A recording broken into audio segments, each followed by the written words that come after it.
இப்போதைய உங்கள் நிலைமை படையின் பின்னணியமா? இயேசு கிறிஸ்துவின் இனிய நாமத்தில் அன்பின் நல்வாழ்த்துக்கள். மார்க் எழுதிய சுவிசேஷம் 4ஆம் அதிகாரம் 1 வசனத்தில் ஆண்டவர் ஒரு படகில் உட்கார்ந்து போதகம் பண்ணுகிறார். போதகம் முடிந்த பிறகு 38ஆம் வசனத்திலே அவர் தலையணையை எடுத்துக்கொண்டு படகின் பின்னணியத்திற்கு சென்று நித்திரையாயிருந்தார். கர்த்தர் நித்திரை செய்ய ஏன் படகின் பின்புறத்தை தேர்வு செய்தார்? பொதுவாக படகு தண்ணீரை கிழித்துக் கொண்டு போக வேண்டிய காரணத்தினால் அதன் முன்பகுதி வலிமையாக இருக்கும். ஆனால் பின்பகுதி அவ்வளவு வலிமையாக இருக்காது. பலத்த காற்றினாலும் கடல் கொந்தளிப்பினாலும் சில நேரம் உடையக்கூடும். வேதத்தில் பின்னணி என்ற வார்த்தை 3 தடவைகள் வருகின்றன.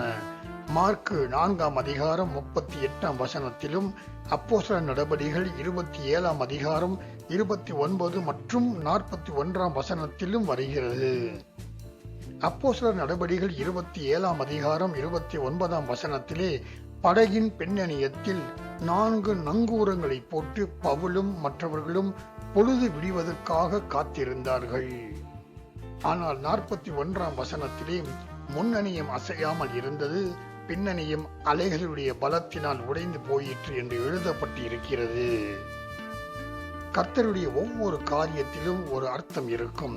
அவர் சர்வ ஞானி. நடக்கப் போவதை அறிந்து தன் ஜனங்களை காக்க படகின் பின்னணியத்தில் நித்திரையாயிருந்தார். கர்த்தர் எங்கே இருக்கிறாரோ அங்கே எதுவும் சேதமாகாது. பிரியமானவர்களே, இப்போதைய உங்கள் வாழ்வின் நிலைமை பலவீனமான படகின் பின்னணியம் போல் இருக்கின்றதா? கவலைப்படாதீர்கள். உங்களுடைய பலவீனமான வாழ்வின் நிலைமையின் மத்தியில் உங்கள் பக்கத்திலே இருக்கிற கர்த்தரை கூப்பிடுங்கள். கூப்பிட மாட்டீர்களா என்று காத்து கொண்டு இருக்கிறார்.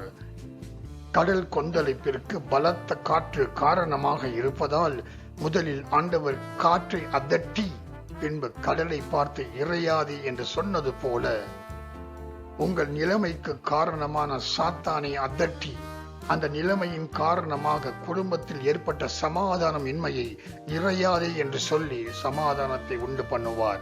விசுவாசியுங்கள்.